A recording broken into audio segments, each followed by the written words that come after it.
Let's talk about organization, Sri. In fact, I've observed in a number of organizations there are leaders with a vision, drive, they understand the future, innovation, and technology. These leaders are leading at 100 kilometers per hour, but then the organizations that they lead is only capable of perhaps 20 kilometers per hour. How do leaders reconcile this gap, Sri? That's very important. That's one of the coaching feedback I got it when I left the GE and joined the Computer Associates. My boss was a GE person, Andy Goodman, and he used to really like me a lot. That's the reason he took me to US for 8 years. I worked under him in US, and he used to advise two things to me: Sri, don't over-engineer, don't over-engineer systems and process where companies cannot digest it, cannot take it. You need to be balancing optimally. The second one he used to tell me, you are too fast for the organization and people. You scare people. You move very fast. Ensure that you take people along with you. That's very important. The third one, it was not for me, but he used to tell me that people coming from G at that time, they're very aggressive. They walk over the dead bodies of their colleagues and friends and relatives to achieve what they want in life. So these three things really help me. That being said, I never compromise. The organization is not ready, so I will go slow. That's not the right thing to do. But how do you take people along with you? And you also will need to understand not that everybody can come with you at your velocity and speed. Don't reduce your speed. Acknowledge that yes, there is a gap between organizational capability and your style of velocity. And how do you find balances? Prepare the organizations to become accelerating along with you. And acknowledge that not everybody can come with you.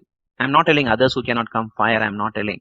In management, we know that 20% of the people contribute 80% and 80% of the people contribute only 20%. Identify that 20% of the people who can contribute 80% and be with you.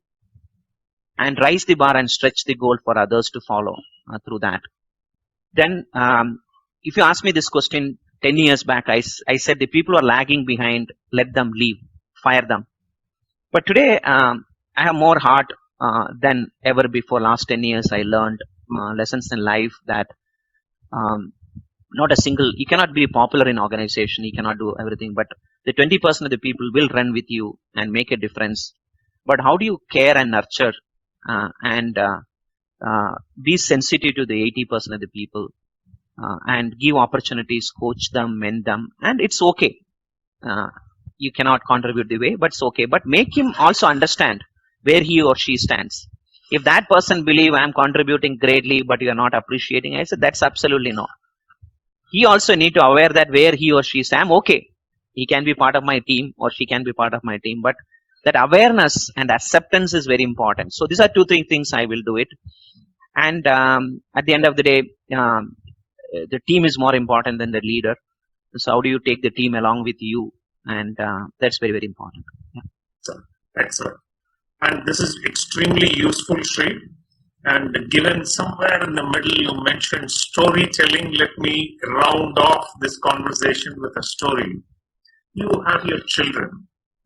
What stories do you tell them about leadership, Sri?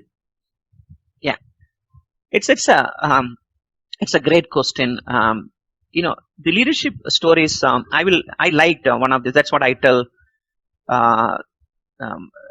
my family. Also, if you bring big names like Einstein or Jack Welch and everything, not required. The stories of day-to-day people around you, your servant, your driver, your neighbor, the street vendors, they are the daily heroes which you see around you. And you need to tell stories of practical things which they see around themselves. They can touch and feel and smell.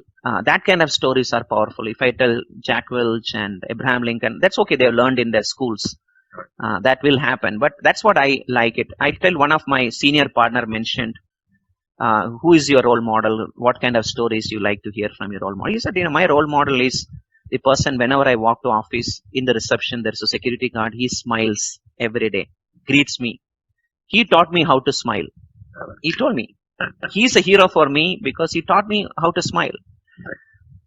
So the small stories what you need to teach to your family and children are the stories of real life which they see every day.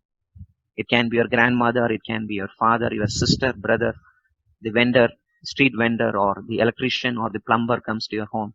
These are the stories which is everlasting and make a huge difference to people.